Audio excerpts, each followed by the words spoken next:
Amém. A graça e a paz, irmãos. Que responsabilidade, né? Tá aqui em cima. Sério, né? É com temor e tremor que a gente sobe aqui. E quando eu fui chamada pelo pastor Delcio para ministrar o Tadel, falar, né, no Tadel, eu fiquei perguntando ao Espírito Santo, o que eu vou falar, né? Já subi a Alcideia lá, que é PhD na Bíblia, né? Sávio, Felipe, né? Aí eu fiquei, o que eu vou falar, meu Deus? Não é uma ministração, porque depois o apóstolo vai ministrar, né? Que é outro PhD. Aí o Espírito Santo me incomodou de domingo para segunda-feira, a noite toda. Ele me fez ler o texto de 1 Coríntios todo. Lia, relia, e não entendia. E eu fui incomodada e eu não poderia vir falar para o Tadel sem dar o meu testemunho, né? Não é o meu testemunho de 1 hora, tá, apóstolo? Né, dar o meu testemunho, porque de todas as pessoas que subiram aqui, fora a Terezinha, eu sou a mais antiga. Então, existe na minha vida um antes e o depois da igreja em células. Né? Eu me lembro sempre que o pastor Marcelo falava que, antigamente, o culto, só ouvia o Glória a Deus da Conceição lá e o meu aleluia aqui, né, era, pastor? Então, até hoje ainda ouvem, né, o meu aleluia, meu glória a Deus ali. Então, nós tínhamos a palavra que sempre foi, eu fui ganha aqui pela palavra no gabinete do apóstolo Monteiro, e a palavra sempre foi pregada como ele faz assim, né, eu acho tão bonito quando a gente prega com a Bíblia aberta aqui, né, apóstolo? Aí, foi com essa palavra que eu fui ganha, e nós tínhamos 3 cultos aqui, nós tínhamos domingo, terça-feira, quinta-feira, que era o estudo da palavra, que ele chama hoje de Caminhando os Caminhos da Bíblia. Era um culto abençoado, a palavra. Mas assim, eu sempre fui muito avivada, né? Eu nem sabia isso, depois que eu vim entender o que era avivamento. E eu sentava ali naquele banco, não sentava ninguém aqui. Era só eu ali no cantinho, com meus 3 filhos que eram pequenininhos, que já estão tudo grande ali. Quem não conhece meus filhos, estão ali os meus 3 filhos, tá? O Mateus, a Tatiane e a Tamires são bênçãos do Senhor na minha vida. Eles vieram prestigiar a mamãe, né? Não sei o que eles vieram ver, mas acho que eles vieram ver Jesus e vão ver, amém? Amém. Então a gente... a palavra sempre foi muito boa e tal, e os louvores cantavam, aquilo ali me inquietava e tal, e tinha umas irmãs meio tradicionais, eu sempre assim meio adoradora extravagante, e assim era o culto, né, e a gente prosseguia, a igreja ganhava uma pessoa, ganhava outra, nós tivemos vários movimentos, trabalhos aqui, um deles muito bom foi o Impacto Evangelístico, que nós íamos, pregávamos, evangelizávamos o dia todo, e à noite a gente passava o filme Jesus, e fazia o apelo, as pessoas aceitavam Jesus. Só que, como a gente fala, a porta de trás era muito grande. Então, as pessoas, assim, muita gente me conhecia devido ao meu tamanho, meu falar alto, né? Mas a gente não tinha toda essa intimidade, toda essa irmandade que a gente tem hoje. E foi passando o tempo, e em 2000, 99 para 2000, não me lembro exatamente a data, nós estávamos, eu e a Normélia, cadê a Normélia? Eu disse, Normélia, eu vou falar no teu nome, lá está lá atrás. Nós estávamos sentados ali quando entrou uma multidão, né? Era na época a Chuchu, o pastor Edmar, Marcelão, e a tremenda. E quando eles entraram, ali eu e a Normélia nos arrepiamos todinho, que a gente sentia tudo junto. E eles chegaram com essa visão do encontro com Deus.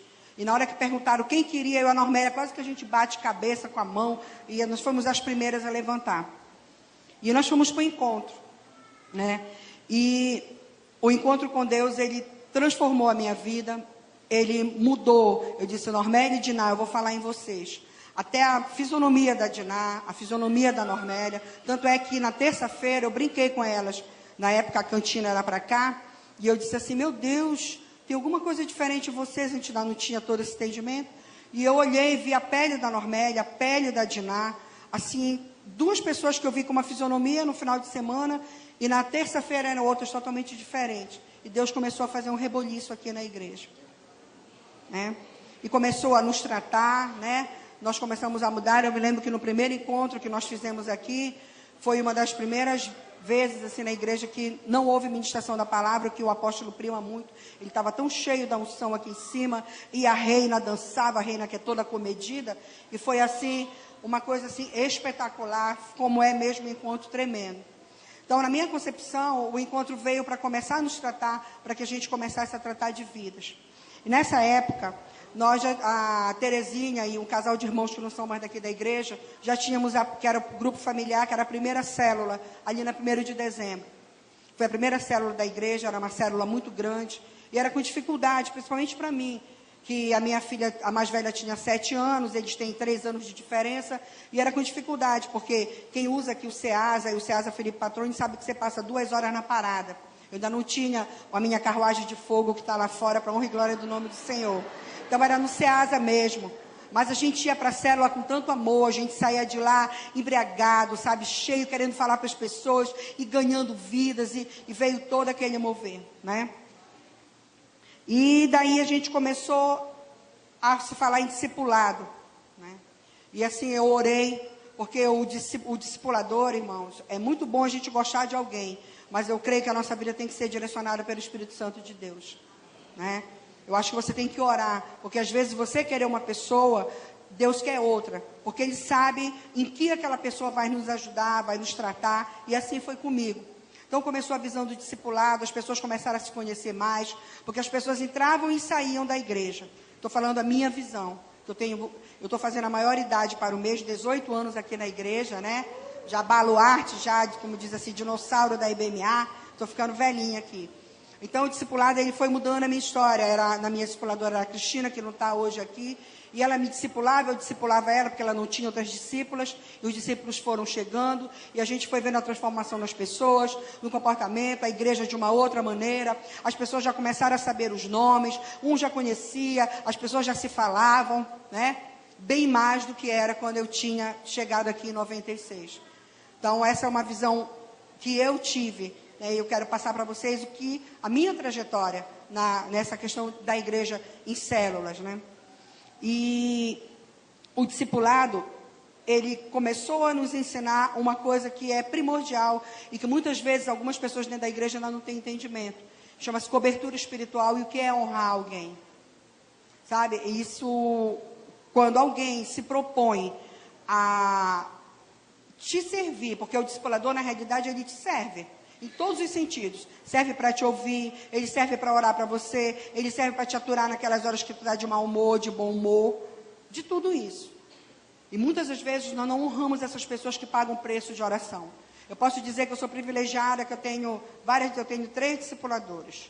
Tenho a pastora Nazaré, hoje oficial, a bispa Lucila, que está aqui, a pastora Renata também é minha discipuladora, então eu tenho um monte de discipulador. Mas eu tenho uma mó, que é a pastora Nazaré, o pastor Delcio. O pastor Delcio e a pastora Nazaré foram umas pessoas que chegaram aqui na igreja e que foram bênção de Deus para a minha vida, tem sido bênção de Deus para a igreja, sabe?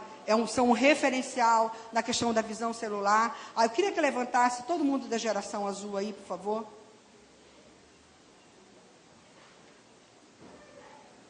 Essa aqui é uma parte da geração azul. Tem muita gente que está lá para Mário Covas, né? Vai na quinta-feira, não vem para cá na terça-feira.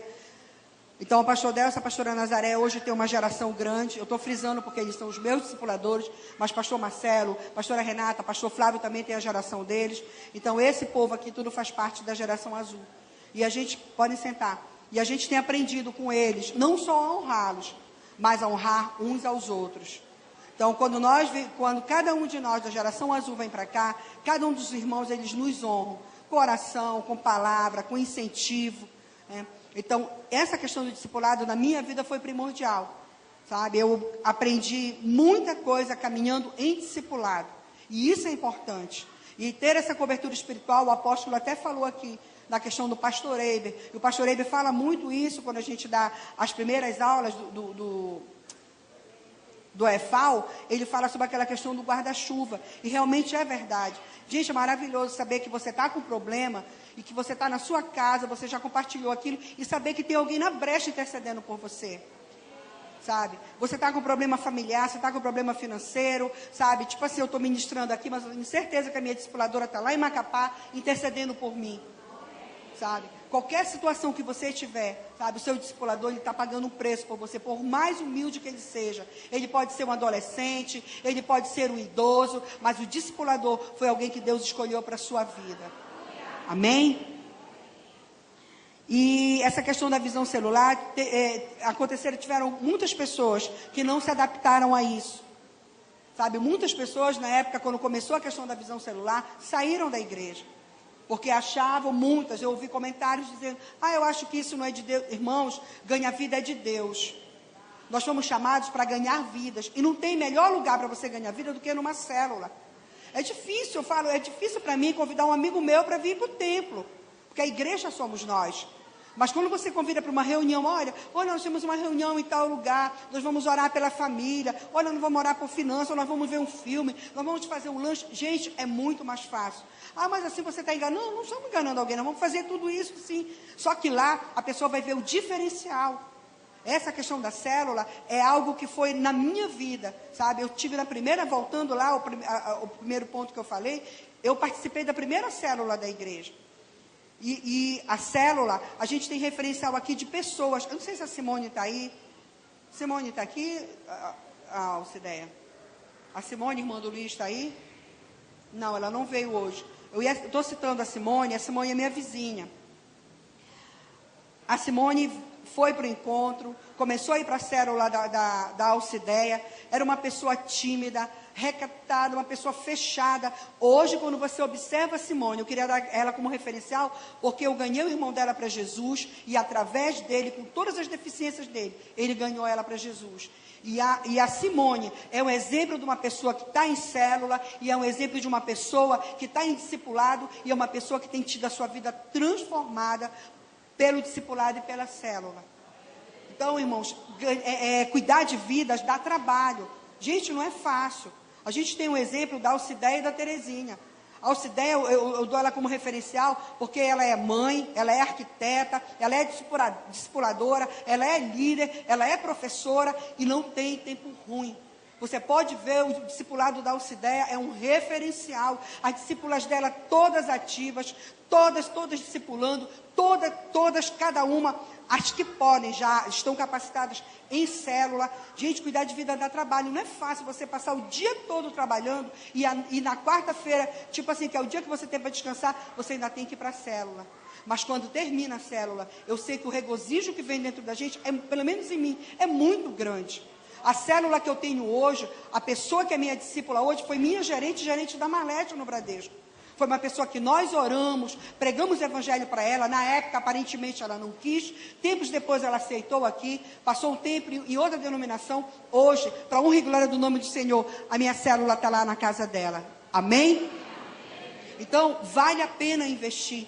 Sabe, quando nós falamos sobre a célula ficar na casa dela, ela aceitou com amor, aceitou com carinho, está lá. E nós estamos frutificando ali, para honra e glória do nome do Senhor. Então, muitas pessoas não querem abrir célula, porque dá trabalho. Irmãos, dá trabalho. A palavra de Deus diz que o lugar do nosso descanso não é aqui. Deus não chama desocupado. Senão aqui estava cheio de mendigo. Tem gente mais desocupada do que mendigo na rua? Não está fazendo nada, Deus vai encher a igreja de mendigo. Não, gente, Deus quer as pessoas ocupadas, para que a gente aprenda a priorizar. Nós temos que priorizar as coisas de Deus. Não adianta, irmão, se a gente não estiver na célula, está na frente da televisão, está na frente do computador, está batendo papo furado, Deus uma. Se eu não estiver na célula, eu estou lá em casa vendo tudo que é jornal. Meus filhos, mamãe, você vai ver o milésimo jornal. É normal isso, gente, é humano. Mas por que a gente não dá e prioriza o tempo para Deus? Não é fácil. Sabe, não é fácil ter célula, não é fácil ter discipulado. Tem dia que você se programa para sair. Às vezes meu filho, mãe, a senhora já vai sair. Meu filho, hoje tem a célula. Mamãe, a senhora vai sair. Meu filho, hoje tem discipulado. Não é fácil. Alguém acha que é fácil? É fácil, gente. Mas não é prazeroso. Então, uma coisa que nós temos que nos conscientizar, que nós fomos chamados para ganhar almas. Ninguém vai chegar lá, gente, ninguém vai chegar de mãos vazias. E essa para mim, foi uma das melhores estratégias que Deus criou, foi a igreja em células, foi você abrir as portas da sua casa, receber as pessoas, se ocupar, fazer da sua casa uma igreja, fazer da sua casa um templo. Gente, isso é um privilégio. Gente, é um privilégio para mim estar aqui em cima. Normalmente quem está aqui em cima é teólogo, é pastor, e hoje nós temos o privilégio, a gente na humildade que Deus nos deu, nós estarmos aqui ministrando para uma igreja. Sabe, você dentro da sua casa, sabe, você é um pastor, você é uma pastora, amém? A Ele toda a honra, toda a glória ao Senhor. Sabe, nós temos que nos sentir privilegiados. Nós não temos que sentir cansaço, sentir preguiça, sentir desmotivação. Não, muito pelo contrário. Nós temos que nos sentir privilegiados, porque nós estamos ministrando a palavra de Deus. Nós estamos pregando o evangelho para outras pessoas. Nós estamos devolvendo para Deus aquilo que Ele nos deu. Ele nos alimentou da palavra, nós estamos pegando essa palavra para ministrar para as pessoas, para ganhar outras vidas. É isso que Deus quer que a gente faça. Deus não nos chamou para ficar no banco. Deus não nos chamou para ser rico, para ser... Não, Deus vai dar tudo isso, dá. Mas se a gente chegar lá de mãos vazias, meu irmão, é nada. Não é nada. Você tem que chegar lá com a mão cheia. Eu digo sempre que a moeda do reino de Deus são almas. Amém? Sabe, toda vez quando eu falava na visão celular, tinha uma passagem da Bíblia que vinha muito na minha mente. Não precisa abrir a sua Bíblia, que está lá em Êxodo 18, 13 e 26, aquela passagem, quando Jetro chega com Moisés, que Moisés está estafado, cansado, né? E ele diz, olha Moisés, eu acho que tu vai, se tu não pegar pessoas idôneas, sabe, pega pessoas idôneas, homens idôneos, faz 100 para 1000, 1000 para cá, e faz um monte de conta, mas escolhe homens, sabe, sábios, para que eles possam administrar algumas pessoas no teu lugar. Gente, calcula, nós temos 3 cultos aqui no domingo. Calcule se todas essas 1000 ou 2000 pessoas passassem todo o tempo no gabinete do apóstolo Monteiro. Ele não ia, gente, aguentar. Ele não ia nem almoçar, ele não ia jantar. Eu fui uma que logo que eu me converti, não saía do gabinete dele, graças a Deus que ele cuidou de mim. Mas, gente, não tem condições. Aí as pessoas, sabe, aí põe barreira, sabe, põe dificuldade. Gente, que privilégio Deus nos capacitar, cada um de nós, para cuidar de uma outra vida. A Bíblia fala sobre isso, nós somos a menina dos olhos do Senhor. Já imaginou? Eu cuidando da menina dos olhos do Senhor? Gente, isso é um privilégio que a igreja tem que ter noção sobre isso.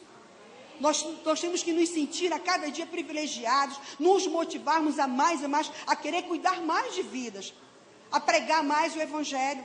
Então, quando Jetro chegou com Moisés, Moisés estava no limite. Talvez, vamos colocar um talvez, né? Esse é o meu pensamento. Deus tem olhado e dito, meu Deus, essa igreja vai crescer, crescer. Como é que esses pastores vão dar conta? Não, eles vão começar a preparar os discípulos vão preparar os outros discípulos, um a um se cuidando. E a igreja vai se curando, e a igreja vai se tratando, a igreja vai multiplicando, a igreja vai prosperando. Porque a visão celular trouxe uma coisa também. Muitas pessoas são mantidas com cesta básica, conseguem emprego, casamento, cadê a Larissa? Casamento, tudo isso na célula. Quantas pessoas, mentaliza aí, quantas pessoas já chegaram na sua célula que não tinha dinheiro do ônibus, a célula se reuniu, abençoou, não tinha emprego, um ficou falando para o outro, o irmão está empregado. Vocês já pararam para pensar? Nós somos uma comunidade, nós somos um corpo. Então a célula, ela veio para isso, para que a gente possa se conhecer, para que a gente possa se ajudar. A mim, muita gente conhece. Porque eu prego no encontro, prego no reencontro.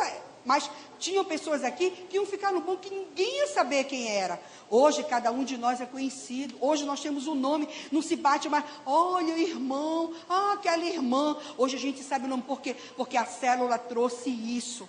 Sabe, ela trouxe uma unidade, sabe, ela trouxe mais amor, ela trouxe mais compreensão, ela trouxe fartura, prosperidade, ela trouxe entendimento, sabedoria.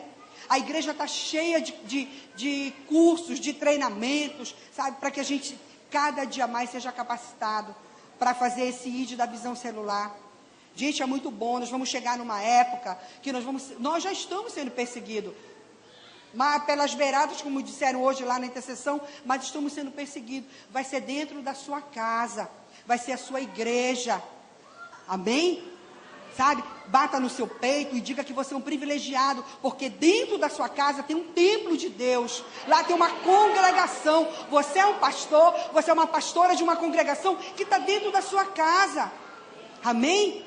E eu tenho certeza que muitas casas aqui, muitas vidas foram abençoadas, foram prosperadas, só porque você abriu a porta da sua casa para que a arca de Obed-edom entrasse. Que é a arca do Senhor que entra na sua casa. É a presença de Deus que entra na sua casa.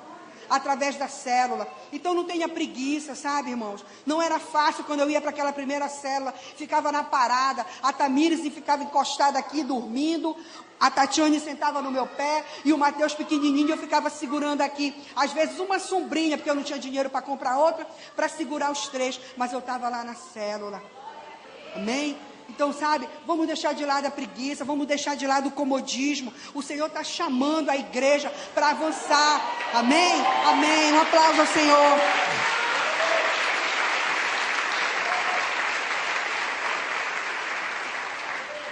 Irmãos, algumas pessoas podem dizer assim, mas eu não tenho capacidade. Deus não chamou capacitados, Ele capacita quem Ele chama. Quando eu fui ministrar a primeira vez no encontro, olha, foi com esse aqui, com o apóstolo Monteiro. Me chamaram, bora para o encontro, tremia mais do que vara verde. Mas Deus me capacitou e capacita cada um que quiser.